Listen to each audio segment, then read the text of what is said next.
10 hours lang tayo ngayon. 9 hours sa trabaho, delivery.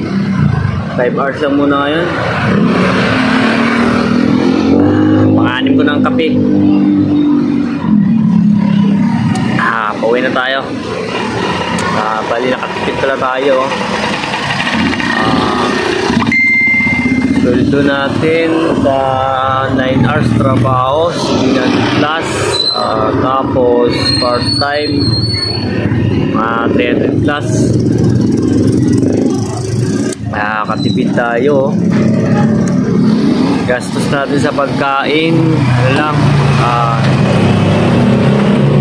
6 na kape. Kano isang kape? 250. Coffee stick. Wala na sukal yun. Bali 250, 6 na 250 times 6, 5, 10, 15 pesos lang, oh. Grabe, oh, gastos natin, oh.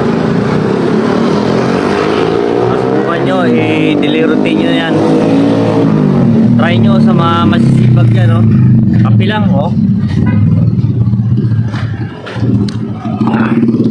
Kape na kayo, oh.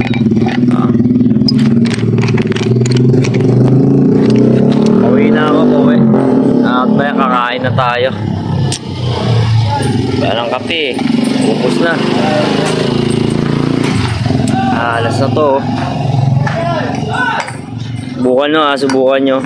Papayat kayo dito, gandang katawan nyo.